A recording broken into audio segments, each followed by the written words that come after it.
সম্পর্কে আপনি ভাইঝি? হ্যাঁ, আমি ভাইঝি, শরৎ বসুর কনিষ্ঠা কন্যা।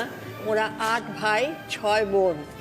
তাদের মধ্যে শরৎ বসু এবং সুভাষ বসুর ওরা 2 ভাই একত্র থাকতে পছন্দ করতেন। কার্শিয়ংয়ে আমাদের একটা বাড়ি আছে কিদ্ধা পাহাড়ে, সেখানে তারা 2 ভাই প্রায় চলে যেতেন। ওই কার্শিয়ংয়ে বসেই নাকি সুভাষচন্দ্র তার হরিপুরা কংগ্রেসের অভিভাষণ লিখেছিলেন। একবার কার্শিয়ংয়ে আমরা খেলছি, তখন নিশ্চয়ই আপনি খুব ছোট। তখন আমার 10 বছর বয়স। উনি ছুটছেন, আমরা ওকে ধরবার জন্য ছুটছি। হঠাৎ দেখলাম পাহাড়ের গা দিয়ে গড়িয়ে গড়িয়ে গড়িয়ে গড়িয়ে উনি পড়ে যাচ্ছেন। আমরা সবাই এরকম করে দেখছি। তারপরে একটা বাতাপি লেবুর গাছ ছিল, ভাগ্যের সেই গাছটা ছিল, সেই গাছে উনি আটকে গেলেন। এই ডান হাতে অনেক ক্ষত হলো, ভীষণ রক্ত পড়ছে, কোনো ভ্রুক্ষেপ নেই। এসে বললেন, মেজ বৌদি হাতটা একটু ব্যান্ডেজ করে দিন তো, আমার খেলায় বড্ড সময় চলে যাচ্ছে, বাচ্চাগুলো দাঁড়িয়ে রয়েছে, আমি আবার খেলতে যাব। মা ব্যান্ডেজ করে দিলেন, তারপর দিব্যি আমাদের সঙ্গে খেলতে লাগলেন। এখন তাই মনে হয় যে আমি কত সৌভাগ্যবতী যে ওই রকম একটি মানুষের অত্যন্ত কাছে যেতে পেরেছিলাম, ওর স্নেহ পেয়েছিলাম। সেইটি যেন আমার কাছে একটি ধ্রুব তারার মতো হয়ে আছে। সত্যিই তাই, সত্যি। 17ই জানুয়ারি 1941 সালে বাড়ি থেকে চলে গেলেন। আচ্ছা। তারপরে তো আর তাকে আমরা দেখতে পাইনি। আচ্ছা। জার্মানি গেলেন, তারপরে ইস্ট এশিয়া গেলেন, আজাদ হিন্দ ফৌজ গঠন করলেন, ভারতবর্ষের ময়রাং অব্দিও এসেছিলেন, তবে পরিবারের কেউ আর ওকে দেখতে পায়নি। আপনারা নিশ্চয়ই সেই সময় প্রচুর খোঁজ খবর করার চেষ্টা করেছেন, খবর নেওয়ার চেষ্টা করেছেন। চেষ্টা করেছি, এবং বাবার কাছে ওর অনেকই মেসেজ আসতো, সেটাও আমরা জানি। তবে সেই সময় তো অত্যন্ত পুলিশি হামলা বসু পরিবারের ওপরে, তাই জন্য খুব লুকায়িতভাবেই সেগুলি করতে হতো এবং রাখতে হতো। আত্মীয় স্বজন তো বটেই, সেই মহাত্মা গান্ধী থেকে আরম্ভ করে ওরা তো সুভাষ, সুভাষ। আমার বাবা তো জানতেনই, আমার 2 দাদাও জানতেন। মানে ওনারা জানতেন যে ও চলে যাবে? হ্যাঁ, ওরা চলে যাবে। শিশির তোমাকে নিয়ে গেছিল ড্রাইভ করে বারারি অবধি, ধানবাদের কাছে। ওখানে আমার বড় দাদা অশোকনাথ বসু থাকতেন। আচ্ছা। সারাদিন ওর বাড়িতেই উনি লুকিয়েছিলেন। তারপরে আবার রাত্রিবেলা গোমো স্টেশন থেকে ওই ফ্রন্টিয়ার মেলে ওরা ওকে তুলে দেয়। এবং তারপরে অবশ্য জার্মানি যাবার পরে আমরা খবর পেয়েছিলাম যে উনি জার্মানি পৌঁছেছেন। ততদিন কোনো খবর পাওয়া যায়নি। তারপরে বার্লিনে উনি থাকলেন, যেখানে ইন্ডিয়ান লিজন গঠন করলেন। বুঝতে পেরেছিলেন যে ওখান থেকে কিছু করলে দেশের স্বাধীনতা হবে না, তাই জন্য কিল থেকে সাবমেরিন করে একদম সুমাত্রা অবধি এলেন, এবং সুমাত্রা থেকে জাপান হয়ে তারপরেতে সিঙ্গাপুরে এলেন। আজাদ হিন্দ গভর্নমেন্ট গঠন করলেন, ফৌজ গঠন করলেন, আর্মি নিয়ে দেশে ফিরলেন। যুদ্ধে জয়লাভ করতে পারলো না, ফলে ওর সেখান থেকে ফেরত চলে যেতে হলো। তারপরে সেই 1945 সালের পরে ওর কোনো খবর আমরা কিন্তু আর পাইনি। সেই এলগিনোর থেকে চলে যাবার ব্যাপারে বলি, পুরো গোপনীয়তা রক্ষা করা হয়েছিল। যারা জানতেন তারা কখনো মুখ খোলেননি।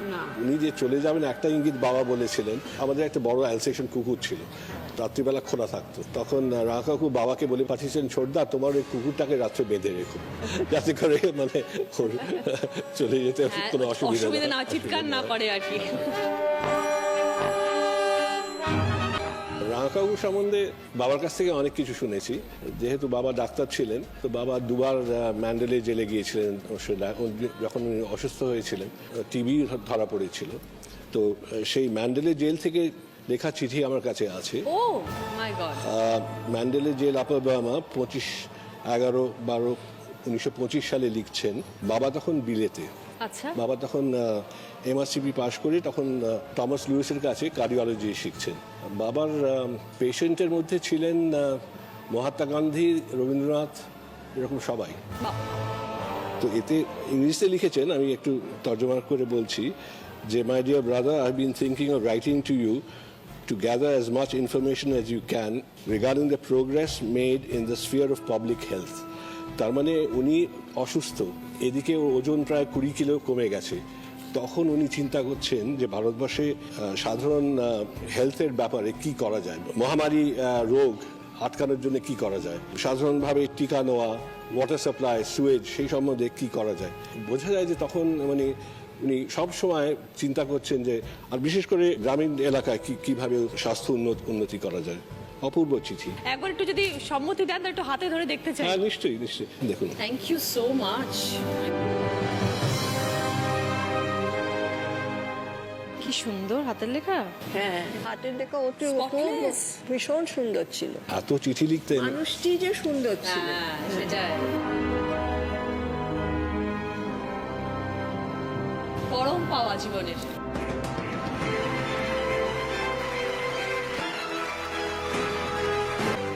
খুব ভালো লাগলো, অনেক কথা শেয়ার করলেন। সব থেকে ভালো লাগলো চিঠিটা হাতে নিতে পারলাম এবং দেখতে পারলাম ওনার সই, ওনার লেখা সবকিছু। অসংখ্য ধন্যবাদ আপনাদের দুজনকে।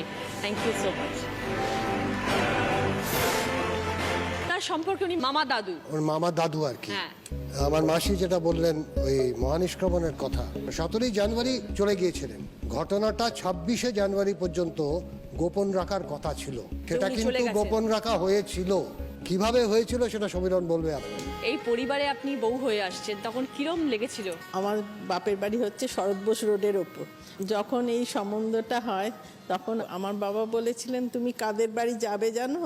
কাদের বাড়ি? বললো, তোমার দাদা শ্বশুর হবেন, এই যার নামে রাস্তা তিনিই তোমার দাদা শ্বশুর। তা আমার খুবই আনন্দ হয়েছিল। 6ই জুলাই ক্যাথে সিনেমা হলে ওই আজাদিন ফৌজের কিন্তু সম্পূর্ণ নেতৃত্ব দিলেন রাসবিহারী বোস নেতাজি সুভাষচন্দ্র বসুকে। রূপান্তরিত হলো সুভাষচন্দ্র থেকে নেতাজি, এবং 21শে অক্টোবর নেতাজি আরেক ধাপ এগিয়ে গেলেন। উনি রচনা করলেন সংযুক্ত ভারতবর্ষের প্রথম স্বাধীন সরকার, প্রভিন্সিয়াল গভর্নমেন্ট অফ আজাদ হিন্দের অস্থায়ী সরকার। 42 সালে কিন্তু জাপান আন্দামান নিকোবর আইল্যান্ড নিয়ে নিয়েছে।